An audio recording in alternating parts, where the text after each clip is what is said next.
All right, Joe, I just watched the Knicks in the gambling clave show their grit, heart, and determination, winning Game 2 against the Indiana Pacers. And you know, I'm getting ready for a special walk with a big Knicks fan, Jerry Ferrara, you know, mainly as Turtle from Entourage, but he is a huge Knicks fan, New Yorker, true and true. Late night walk, the city of New York, alive after a beautiful Knicks win. So let's go with Jerry Ferrara.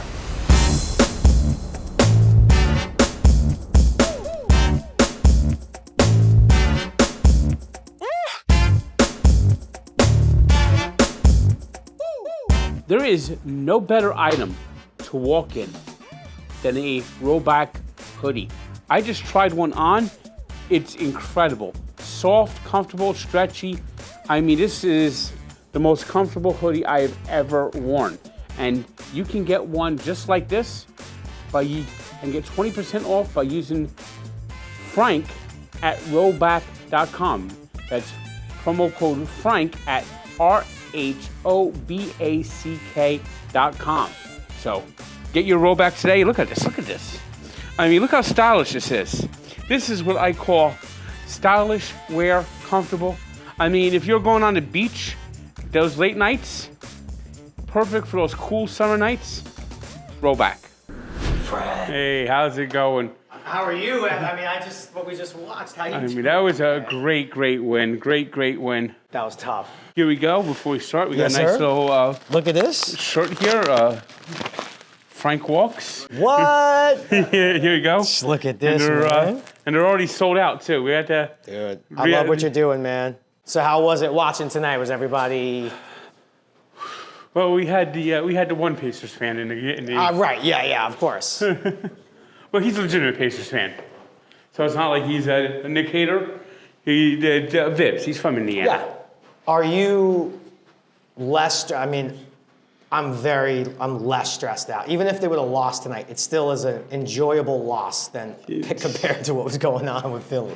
I hate Philadelphia. I hate all Philadelphia sports teams. I hate the city of Philadelphia. I imagine their fans like dragging their knuckles as they walk. You see, I'm a Devils fan. Right. New Jersey. So you just don't, like, you don't even think about Stephon Matteau, Guarantee Victor. I mean, Well, 30 years ago almost to the day. Three Stanley Cups though Yes. erased all the pain from Yes. When you win 3 of them, it's even though it's been 21 years now. Yeah. It's 3 Stanley Cups is something.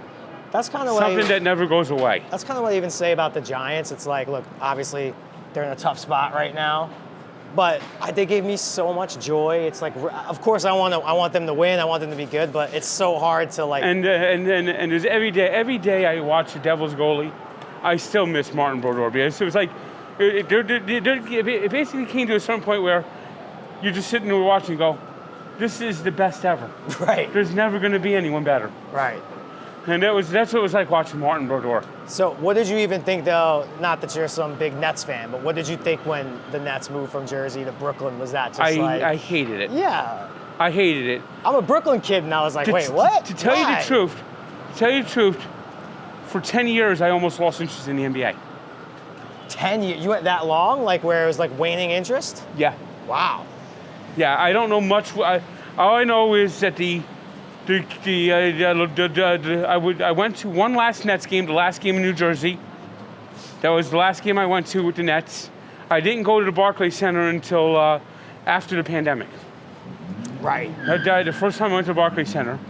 The Nets then had that foolish trade where they got the old folks home from Boston and basically stocked the Celtics. Because that's how they got Tatum and Brown from the draft picks in this asinine trade. Yeah. Yes. So their last years in Jersey were so bad. They had 1 year they started 0-18. They were a lame duck franchise. So it was like 10 years I didn't care. And then they friggin' reeled me back in with Durant and Oh, Irving. they got you with that old little. And then when they just made it just all about drama, all the pain, all the suffering, all the whining, every day Kyrie Irving's causing some trouble. And then when that broke up, I was like, that's it. I am done with them. I can't take them anymore. They left New Jersey. I can't. And I declared myself a fan free agent, and the Knicks, through Jenks, recruited me, and that's how I became a Knicks fan. So let me ask you something, because I have a little problem on my hands, right? I grew up in Brooklyn. Obviously Knicks, Yankees, Rangers, Giants, right? So my kids, their mom, my wife, is from Cleveland. Cleveland is a great sports town, right? Not, and we're starting now to get, they're getting into sports, they're really young, and now we're starting to be a house divided. So I gotta pick and choose though, right? I don't think I should demand all New York teams, I want to. But if I have to give one up, what do you think I should give up? Well, they don't have hockey in Cleveland. So yeah, Rangers stay. So if I have to give up the Giants, Yankees, or Knicks, I know my answer. I'm curious what your answer would be.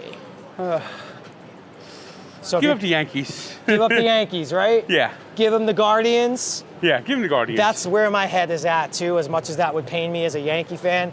They have to suffer through the Knicks with me. That's father-son stuff. Yes. They'll probably have to go to therapy because of it later in life. I'll pay for it. They're living in New York. Right. It's another reason. It's funny. You got the breakdowns. You got the Giants and the Jets. I'd say that might be a 70-30 breakdown. Of course, you got fans of other teams like me. I'm a Dolphin fan, strangely enough. No, yeah, I mean, I know a lot of New York, New Jersey guys who are Dolphin fans, though. For some reason, I think that was just a team that was on TV Dan Marino. a lot. Dan Marino. Marino. Because when I really thought about the kid situation, it's like, I can't let them be Knicks-Browns fans. That's that's tough. Yeah. That's a tough hang. Yeah. I like the Knicks. Even though the Knicks are all the rage right now, that's a tough hang. All right, give up the Yankees. Let them watch the Guardians. They could talk about, the old day. My wife could talk about the old days with Kenny Lofton, and it'll be wonderful. All right. I first liked the Dolphins because the TV show Flipper. They went to a Super Bowl.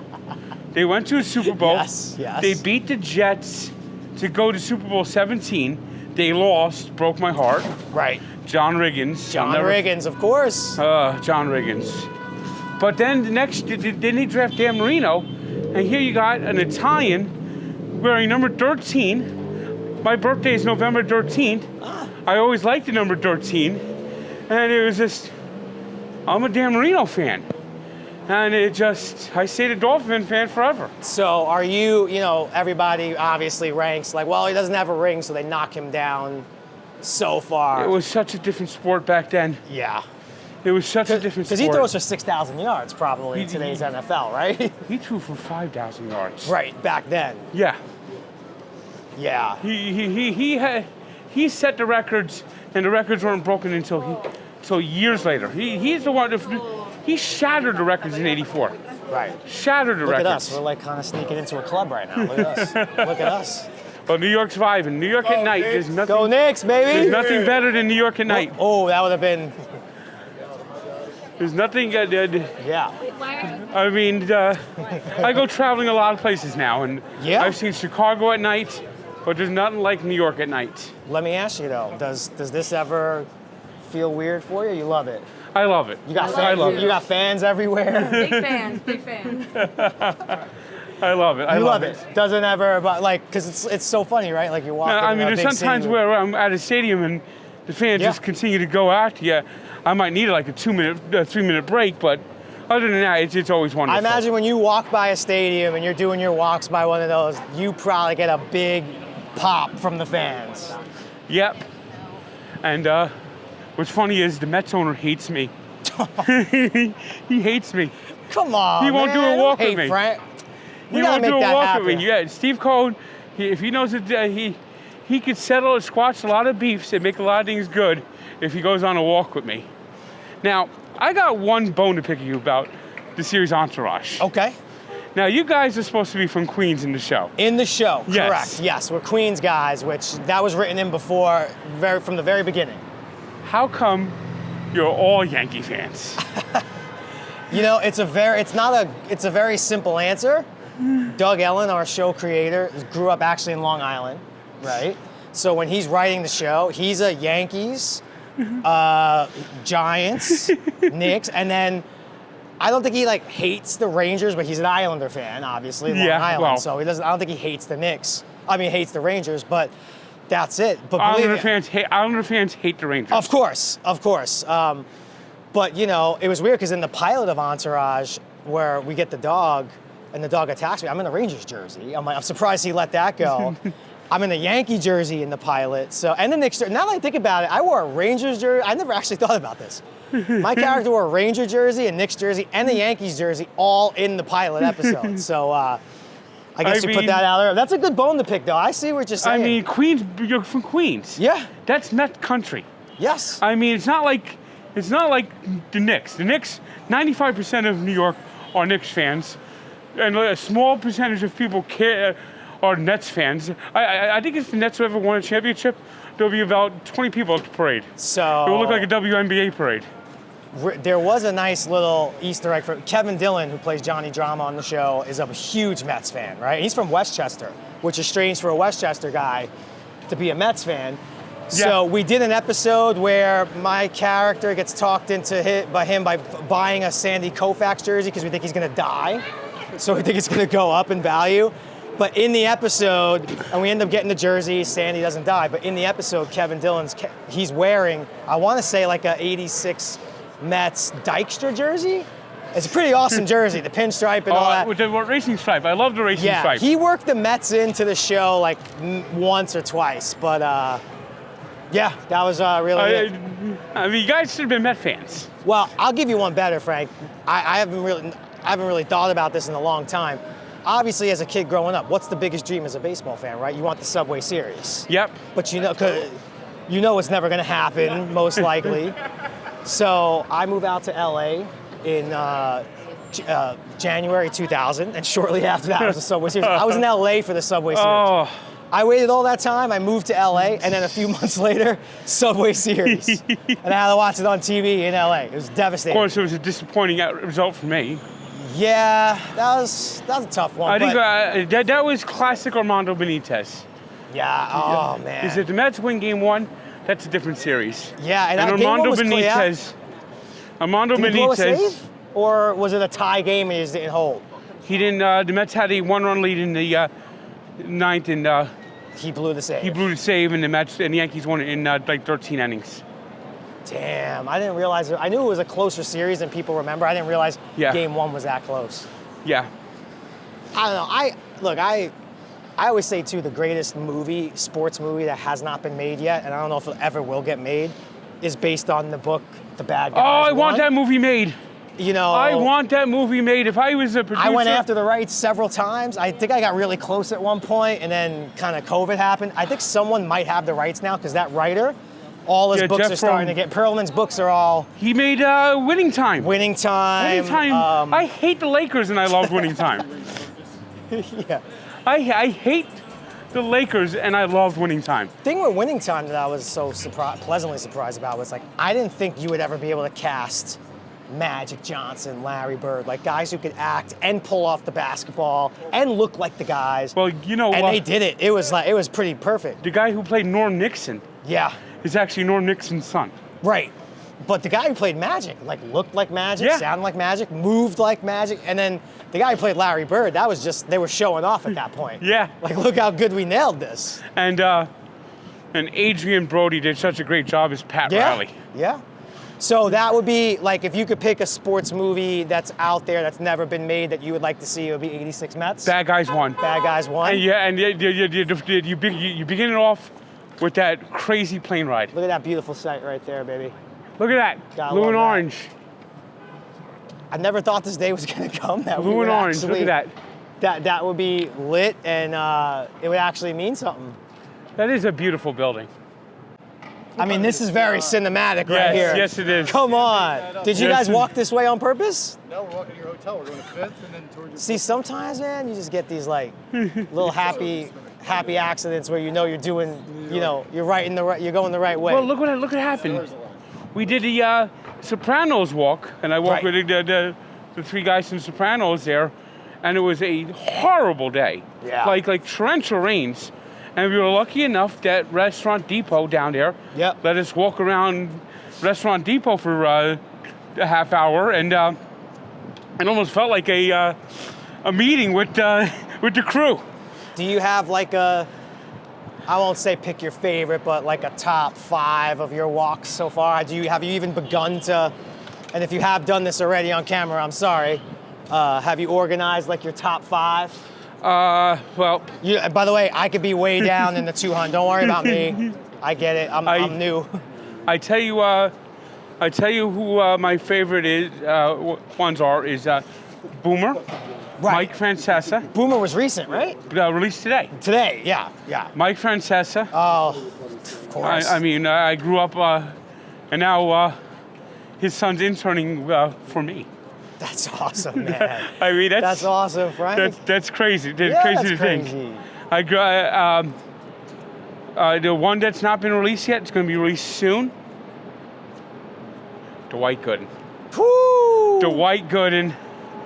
Probably the number one reason why I'm a Mets fan is Dwight Gooden. Dwight Gooden, it just... I forgot how much I just love Dwight Gooden because it ended poorly, and Dwight Gooden has his issues that every time he gets in trouble, it breaks my heart. But I'm glad he's actually doing well now. Yeah. The Mets retired his number. Should have, and justifiably so. And I just remember he had that big poster. It was on a building on 9th Avenue and around 42nd Street. Yeah. Right near the Lincoln Tunnel. So if I came into Manhattan, I would take the D-Camp bus. And as you're pulling into the bus terminal, you saw that Dwight Gooden. That was like, okay, I'm in New York now. Right. There's Dwight Gooden. Right. Did it bother you when he went to the Yankees? I'm sure you didn't love that. I was at his no-hitter. I didn't love it, but I was kind of glad to see him have success with the Yankees.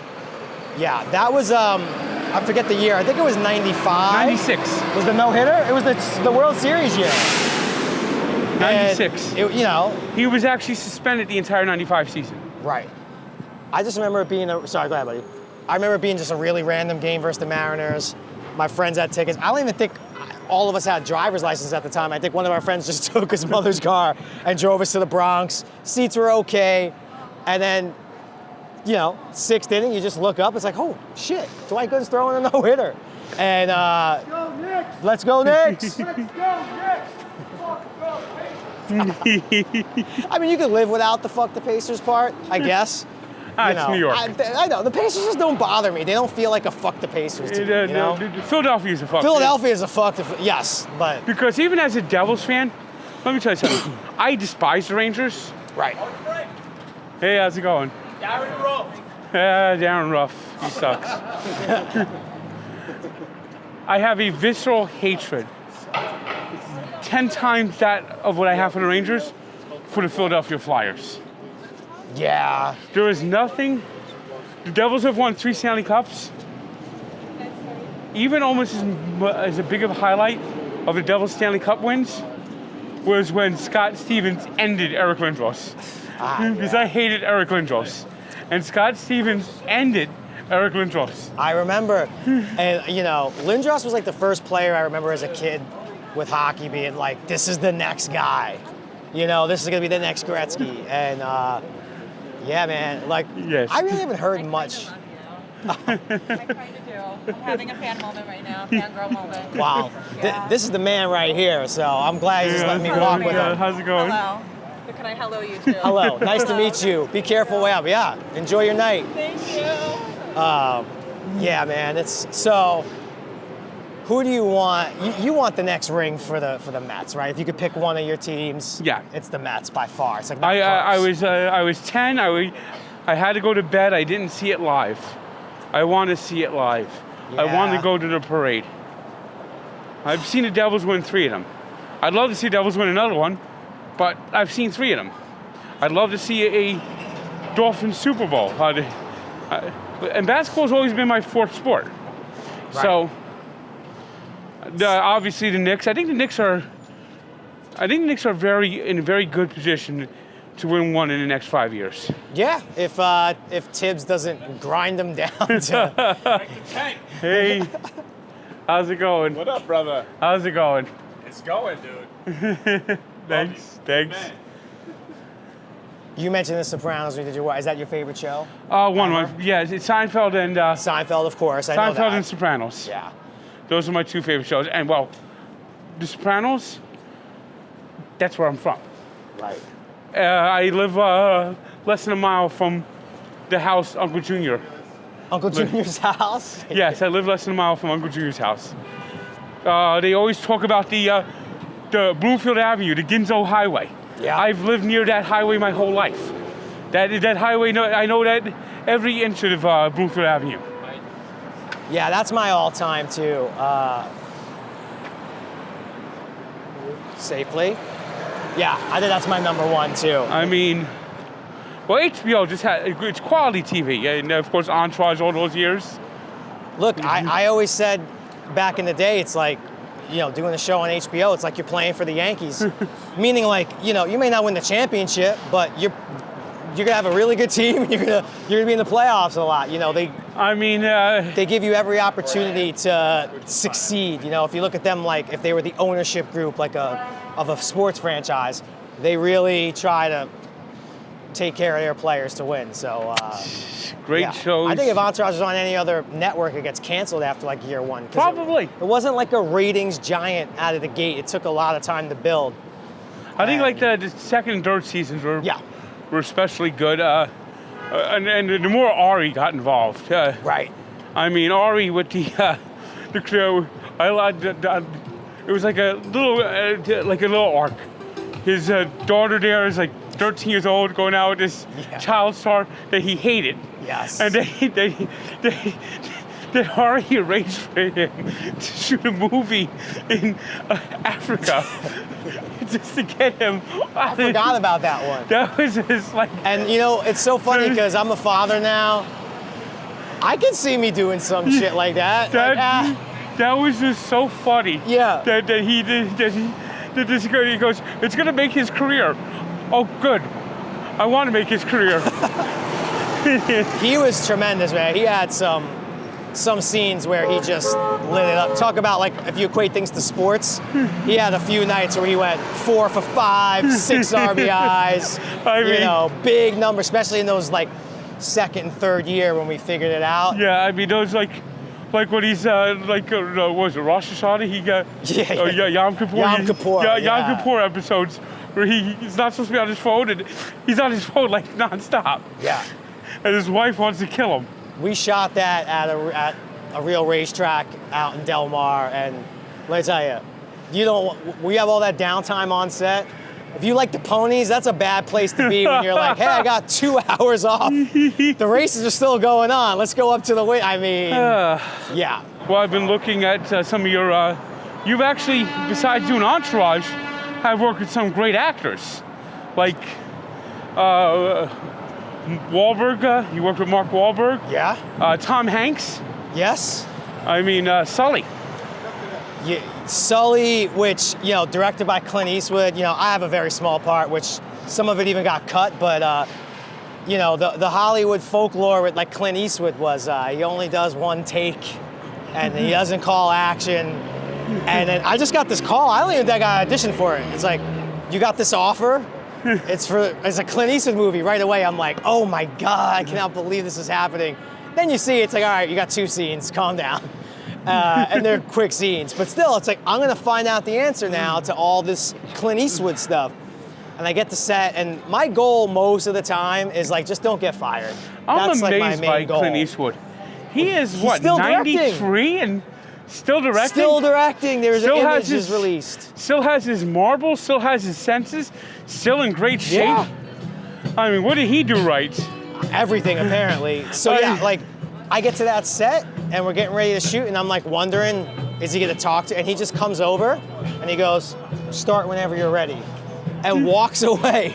No action. I'm looking at the other actor like, should we just go? You just do the scene, and that's it. One and done. One take, move on. Now, you already got it like the scuba guy, right? Yes, I was one of the guys when the plane first went in. There was one guy in particular who really got to some of the passengers quickly, and I think I was at a point where I think he saved a lot of people. I mean, the thing about that day, I remember that day, that everyone lived, everyone survived. Yeah. A plane essentially crashing into the Hudson River, and not one person died. Everyone survived. I don't think there was, other than a few bumps and bruises. Yeah. There were like no injuries. Something cool from that too. Obviously, like they did a lot of that stuff in the Hudson River actually, but some of it we cheated on a water tank lot at Universal Studios, which was also the tank that they shot some of Jaws with, like the pickup shots from Jaws. So it's kind of creepy to be in that water tank. Like, man, this is where like Spielberg was with like the man. This is kind of surreal. But yeah, that was. Look, man, I tell this to people all the time. I feel like I snuck in a club, and at any moment, the bouncer's gonna shine the light on me and kick me out. And you were in, what was that? Lone Survivor. Lone Survivor, yeah, man. That was a really good one, man. That was obviously a real story about, Mike Murphy and everything that happened there. And that was a weird one because I was doing that at the same time I was doing this other movie called Las Vegas, which was like this kind of like senior citizen hangover with De Niro. I remember that one. So like Morgan Freeman, I think, was in that. So I'm on that set and everybody's happy. We're making a comedy. We got all these old legends and I'm happy. Then I take a plane to New Mexico to start Lone Survivor and everyone's got beards and is super intense. And I come in all, movie comedy ready. And I get all bummed out. I fly back to Vegas. I got to be comedy guy, and I'm all like, fucking life, like, So that was an interesting time, man, and humbling too, because, you get your little actor chair and they put your name on it. I wanted one photo for myself, and I wanted my chair next to De Niro, Morgan Freeman, Michael Douglas. I just with my name in it, because obviously, like, pick the thing that doesn't belong on this list. It's me. It's very easy. So we're arranging the chairs, and I go get my chair, and the props department does the names, and God bless the props department. They spelled my name so poorly. Jerry Ferrara, that shit was Jerry Ferrara, like it was E-R-A-R-E-R-A, like every vowel. I'm like, wow, did they cast the wrong person? So I got that picture though, and are you working on anything now, or coming out soon? So I think, things are sort of getting back to normal since, we had the writers and actors strike, which was brutal coming off of COVID. I got a show over at Netflix that the deck kind of got reshuffled a little bit, but I think that one's got a real shot to go. And, like anything else, you got to just keep throwing stuff against the wall until something sticks. The process is so long. And you only really see the movie or the show, but like it's painstaking getting anything made. It's life imitating art. Yes. I mean, the Entourage, the seasons where Medellin, trying to get Medellin. Medellin, that was. I just always thought it was funny that there was like this undertone of. There's a good chance Vincent Chase might suck as an actor. Like he might just not be good. I don't know. That always made me laugh. Medellin with what's the director? Billy Walsh. Yeah, Billy Walsh. That's my favorite character. The guy was nuts. Loved to watch do his thing. Obviously, Piven was great, but Reese Coiro, who played Billy Walsh, that dude was just electric, man. Billy Walsh was nuts. Never knew what he was gonna do or what he was gonna say. Brent, you gotta bring up King of Queens for Mike. Oh yes. A guy who we work with, another guy just like Jenks, Mikey Betts. Yeah. His favorite show is King of Queens. Good show, great show. I understand it was your debut. Was that King of Queens? It was 100% my debut. 20 years old, still wasn't even in the Screen Actors Guild, and had an audition for King of Queens, got it, and I mean, I was so fresh to LA, I didn't even have a car at that point. And if you don't have a car in LA, it's like being on the moon without oxygen. Like you're not gonna survive. So I busted to Sony to shoot that. And again, that was my early adoption of, hey, let's not get fired here. Let's get through this. And I think I got paid like $6,000, and I pulled a half-baked. I walked into my job at Boston Market, and I cursed I was like, fuck you, fuck you, fuck you. I quit. I made it. Boston Market, oof. Yeah. And I lived off that $6,000 for a few months, and then I went and got my job back at the restaurant. So didn't last all that long. Boston Market, oh. Wow, that's how I started getting up there in weight, because I would go back where they had the sides, and I would mix the mashed potatoes and the cream spinach and all that stuff and start eating. And I did just from working there in general, I put on about 45 pounds in a year. Well, and I've seen that you've lost a significant amount of weight. yeah, I 60 pounds, but I'm up a few since having kids. But yeah, I'm obviously not a tall guy myself, and I got up to about 205, and I just started also feeling really terrible and just made some changes. That's why, too, I love so much what you're doing, man. Like, I know how real it is, what you're doing, and I don't even know you that well, and I'm just really, really happy for you. Yeah, I mean, my heaviest was 500. I had MRSA, right, which dropped me. I lost about a good 75 pounds with MRSA. right. Then I started losing weight actively around 2019. The pandemic caused me to shoot up back over 400. Yeah, that must have been really hard. Yep. Then after that, it was a fluctuation. I was 380 last August. Now I'm getting close to 330. I haven't been down to 330 in over 20 years. And not only do you look great, but you must feel night and day difference, obviously, right? There are hills I walked that I couldn't have walked 3 months ago, let alone 6 months ago. Look, I rank, I lost 60, and I rank that as one of my greatest accomplishments of my life, because the shit was hard, really, really hard. So, what you're doing is just incredible and inspiring, and that's why we tried to work this walkout for a little bit, because I'm always in and out of New York, and I'm like, the next time I'm there, I don't care, we're doing it now, it's almost midnight, like I don't care what time it is, if you're willing to do it, well, New York at I want night, to take the walk. You see, that doesn't sleep, and especially after a Knicks win, where it's definitely a little tougher to go to sleep after a rare Knicks playoff win, which you haven't seen too much. 7th Avenue after Knicks games is insane. Yeah, I'm the idiot who thought it'd be a good idea to take 7th on the way to meet you at headquarters. Like, yeah, let's take 7th. And I was just caught up in the chaos. But I gotta say, I kind of loved it. It wasn't that bad, man. I kind of wanted to jump out of the car and just get involved. But, well, keep it up, man. And anytime, I hope we get to do this again.